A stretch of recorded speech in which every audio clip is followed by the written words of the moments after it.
A campus radio station is going to be in action. An interviewer is interviewing a man from the university for the survey. Listen to the conversation between them and circle the best answer from A, B, or C for questions 1 to 4. You now have some time to read questions 1 to 4.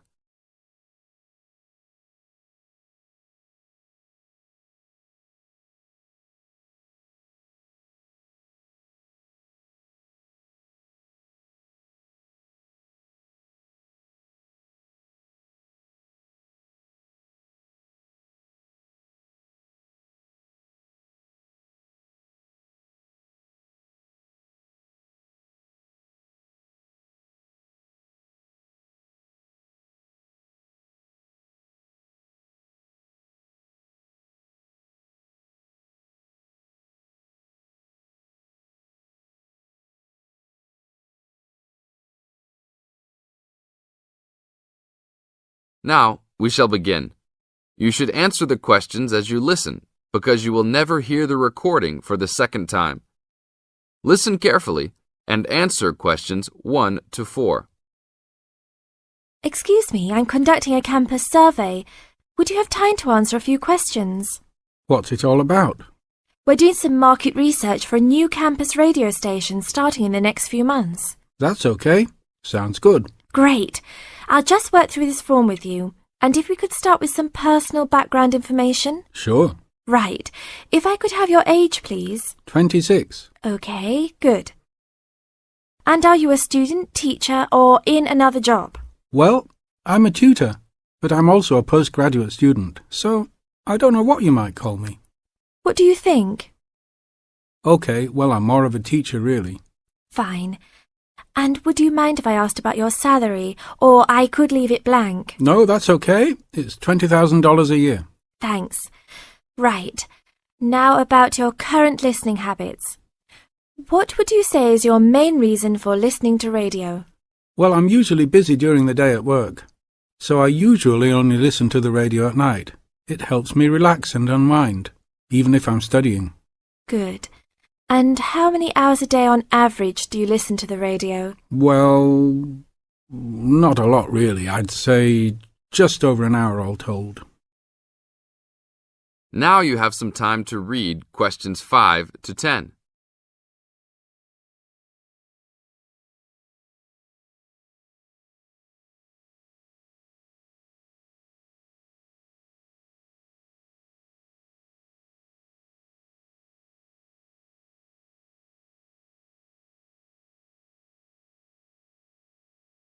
Now listen to the second part of the interview and answer questions 5 to 10. So, what are the 2 main times of the day that you listen to the radio? Well, for a little while around breakfast time, and then it tends to be later, after dinner, when I've finished any serious work I need to do.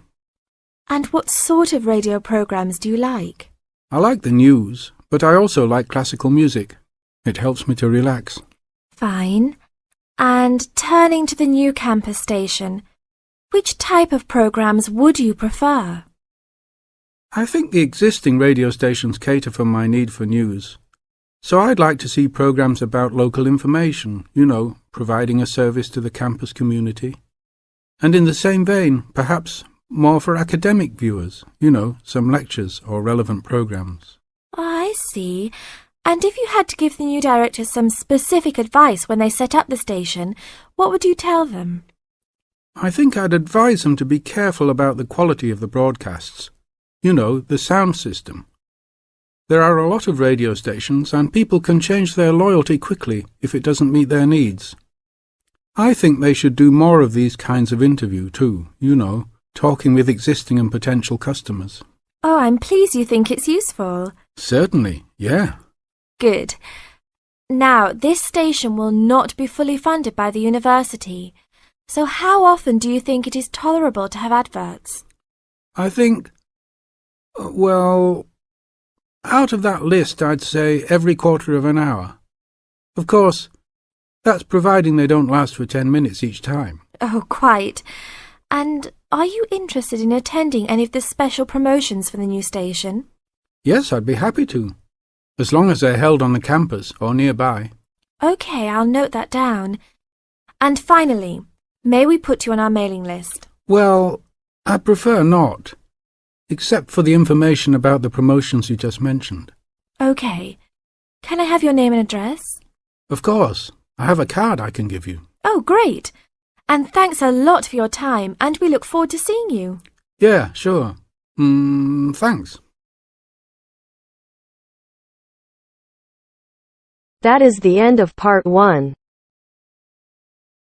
You now have half a minute to check your answers.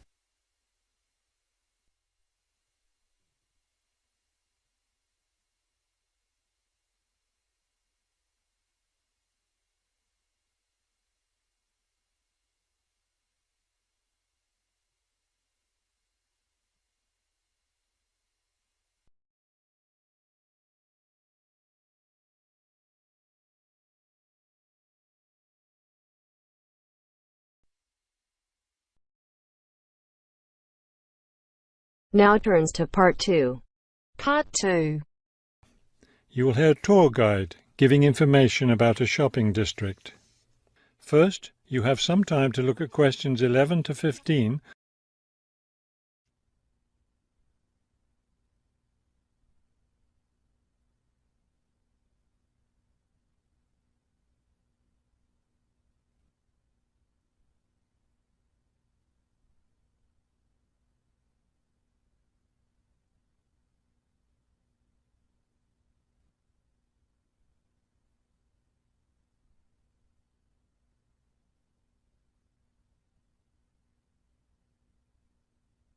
As you listen to the first part of the talk, answer questions 11 to 15.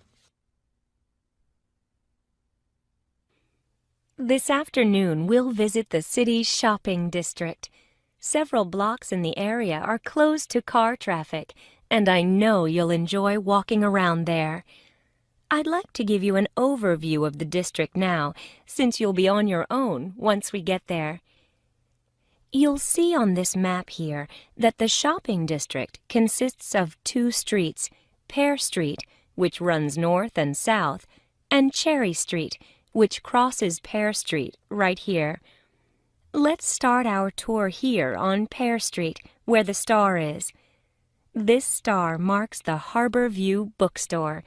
It's very popular among locals as well as tourists. You can buy a range of books of local interest, as well as a variety of magazines and newspapers. It's directly across the street from the city library, which is also worth a visit. It's in one of the oldest buildings in the city and contains, among other things, an interesting collection of rare books. Now, moving up Pear from the bookstore toward Cherry, the next building on the left is the Pear Cafe. You'll notice it's right on the corner of Pear and Cherry Streets. It's a great place to relax while enjoying a delicious cup of coffee or tea. You can talk with friends or read quietly. They have a variety of books and magazines available.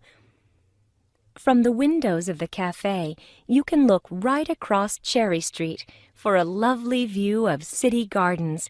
It's a rather small garden, but it contains a variety of exotic plants and flowers. Let's leave the cafe and cross Pear Street. On the opposite corner, we're at Caldwell's Clothing Store, which you might also want to visit. They sell both men's and women's fashions from countries around the world. Continuing down Cherry Street, the next building on the right after Caldwell's is the souvenir shop.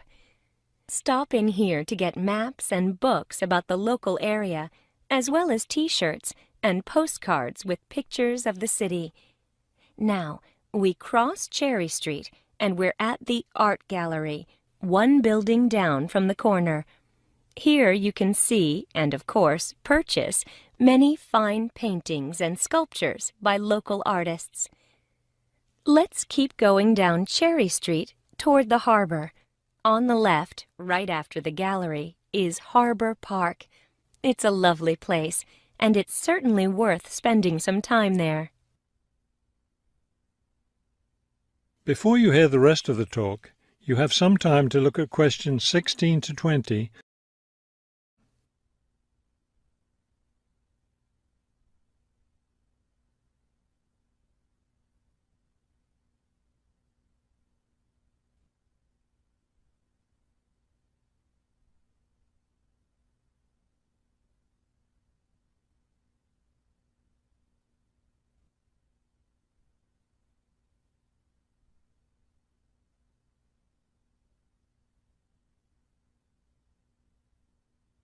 Now listen and answer questions 16 to 20. Harbor Park was built on land donated to the city by Captain Jones, a lifelong resident of this city. Captain Jones designed the park himself, and it was built in 1876. Exactly in the center of the park, a statue of Captain Jones was erected, and it's still standing there today. It shows Captain Jones on the bow of his ship. After viewing the statue, you can follow the path that goes through the woods just behind. It will lead you to a lovely garden, in the middle of which is a fountain. This is a nice place to enjoy a few quiet moments. If you still feel like walking, continue on to the far end of the garden. There, you'll find a wooden staircase, which will take you down to the harbor. You might enjoy the view of the boats from there. There's also a walking path along the water, which will eventually bring you back up to Cherry Street. You can see that there's plenty to do in this part of the city. The bus leaves at 1:30. That is the end of part 2. You now have half a minute to check your answers.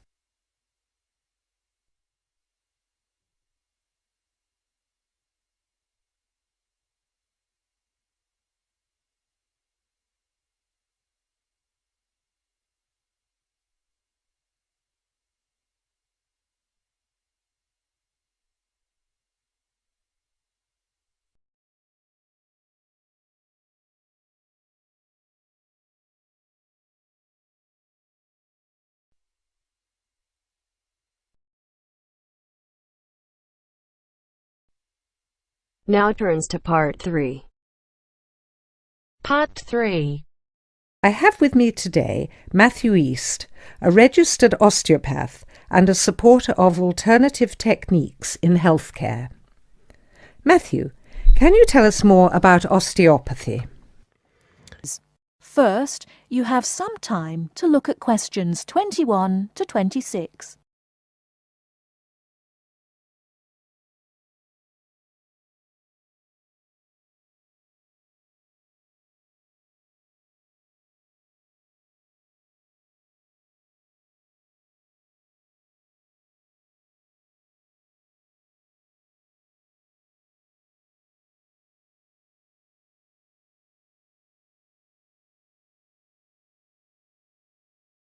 Now listen carefully and answer questions 21 to 26. Over the past 50 years, there have been some radical changes in medicine as it is known in the West. This is largely the result of vast improvements in technology, but also in the rising importance of alternative treatments. I have with me today Matthew East, a registered osteopath and a supporter of alternative techniques in healthcare. Matthew, can you tell us more about osteopathy? Well, perhaps the first thing I should say is that the term alternative is actually a little misleading, as I am referring to approaches and attitudes to health that were in common use long before Western medicine was established. I prefer the term natural. Anyway, I'll begin by telling you a little about osteopathy. Basically, osteopathy is the manipulation of muscles in order to alleviate stresses and tensions that lead to pain. Now, unlike Western medicine, osteopathy considers the whole body, not just the affected area, And this is a very important principle of natural remedies. The whole body must be considered before a course of treatment can be decided upon. You see, the aim of therapies like osteopathy is not only to repair the body, but also to get the body treating itself. And this does not come from treating the symptoms. To give an example, I recently treated a 2-month-old baby who was screaming all day and was even worse at night. The couple had taken the baby to their doctor, but the only advice they were given was that the baby would grow out of it. However, the real problem stemmed from a difficult birth, which put pressure on the baby's neck. After 10 minutes of gentle manipulation, the pressure was released, and within 20 minutes the baby was quiet and calm for the first time. This was achieved without drugs or operations. Avoiding such invasive methods of treatment highlights another of the differences between Western medicine and a more natural approach. You see, Western medicine often uses surgery in order to find a solution to problems that could have been addressed with simple remedies. A medical approach that looks closely at how essential an operation is before it is performed would offer patients a considerably less stressful method of treatment, not to mention the financial savings. Natural remedies actually amount to about 10% of the cost of a Western course of treatment. Before you hear the rest of the talk, you have some time to look at questions 27 to 30.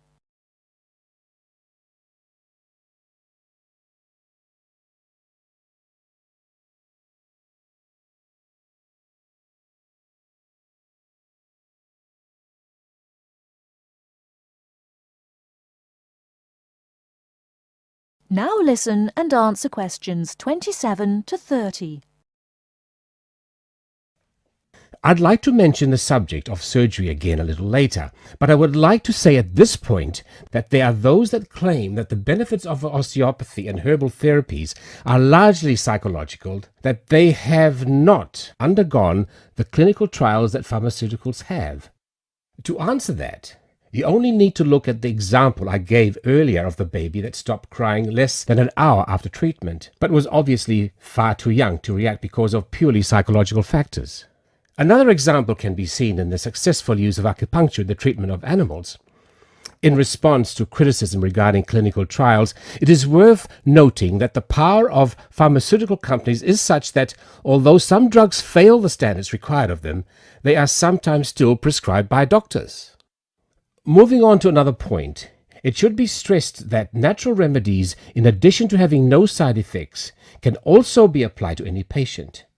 Now, I'm not suggesting that the same treatments are used indiscriminately. Although natural remedies can be used with any age group, the treatment selected is very specific to the person. By this I mean that not only the general health of the patient needs to be considered, but also their habits, diet, and lifestyle in order to build a complete picture. However, I am not suggesting that we should reject Western medicine entirely. In fact, there have been occasions when I have referred patients to their doctor, as I felt that in those cases it was the most suitable course of action. There are many situations in which it is by far the best option. Take emergency surgery, for example. Obviously, more natural remedies do not provide the speed required in such cases. The best solution would therefore be an open-minded combination of the two forms. Well, thank you very much, Matthew. That was a very interesting insight into natural treatments. Next week we'll be inviting Dr. Moore. That's Moore, onto the programme to argue his case as a doctor. Until next week, then, goodbye. That is the end of part 3. You now have half a minute to check your answers.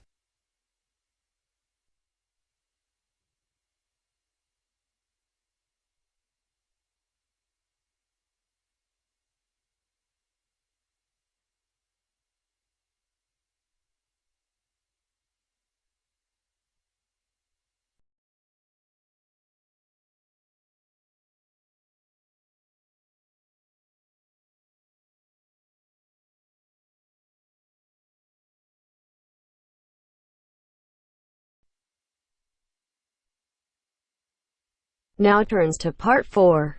Part 4. You're going to hear a lecture on some useful information for your travelling around Britain. Listen to the first part of the lecture and complete the notes below. First, you have some time to look at questions 31 to 40.